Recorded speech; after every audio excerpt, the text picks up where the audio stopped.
And we're back. We're doing macaroni and cheese. You know, everybody wants the macaroni and cheese on Thanksgiving. And so many people don't know how to make old school macaroni and cheese. So what I have here, I have heavy whipping cream and eggs in this bowl. I have evaporated milk in this bowl, and I have 3 cheeses in this bowl. I always use a sharp cheese. I use sharp cheddar, mild cheddar, and you need at least 1 processed cheese, either American cheese or Velveeta, to make it melt better. So I like to mix it all in and layer. So I first mix it all in together. These are the noodles and all 3 cheeses mixed in.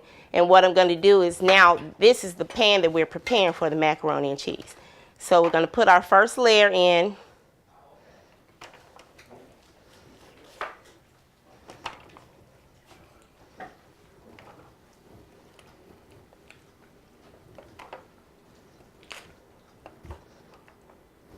And layer it really good. I have pre-sprayed this pan with Pam.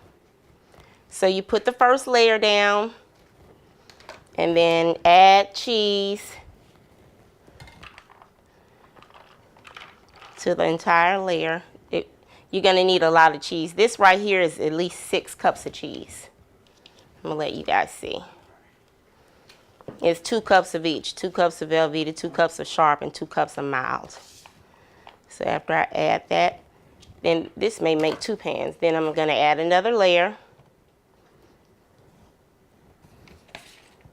of the noodles and the cheese. They're already mixed in.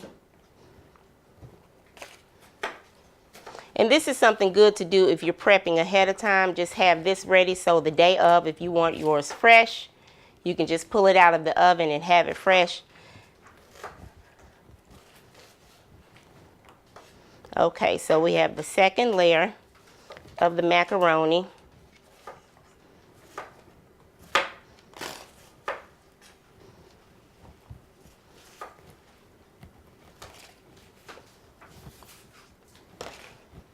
And you want to make sure it's all covered. Don't get skimpy with it, because this is a very deep pan and you want macaroni and cheese all through it. Okay, and then I'm going to add the second layer of cheese, which will be the last layer, and then we'll add the custard. I'm calling it a custard because anything with milk and eggs is a custard. I did put a little sugar in there too, but I'm going to give you guys the link to the recipe in the comments. So once I put a final layer on top, then I take my spoon and I kind of open up some spaces so that we can get the milk and the cream and everything in here. So remember, this is 4 eggs and heavy whipping cream in this bowl. I'm pouring that on first. This is where I think a lot of cooks get the recipe wrong. You don't add enough milk. And you have to really add enough to where it almost covers the macaroni. And just let that kind of get in there. Let me use this is what I like to use, and just kind of poke holes in it so it can get evenly distributed in there. And as you can tell, if you get a real close look, it's not fully covered. So we're going to have to add more. Again, this is evaporated milk. And I put a little black pepper in one of them. And whatever you like to season your macaroni with, make sure you put it in the milk mixture. So I'm still pouring. This is how you want it.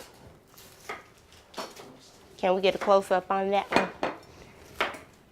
This is how you want it. You want it to be where it almost covers the top.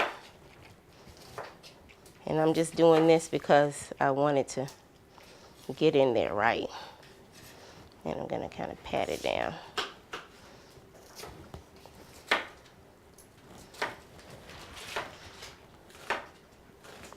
And of course, let's fill in a few of these spots with more cheese.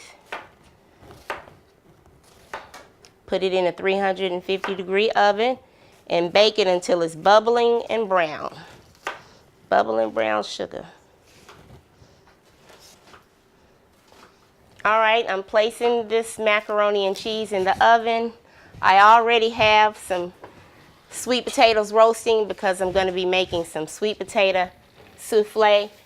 And now I'm going to turn the oven down. I had the sweet potatoes roasting on 400. You want the macaroni and cheese to cook on a lower temperature, 350. You want it slow and low. 350 is usually that temperature that is hard to mess up food if you cook it on 350.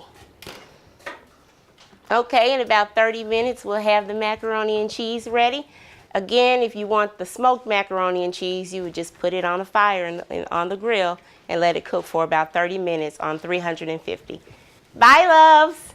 Let me get my wine because I got a lot more cooking to do.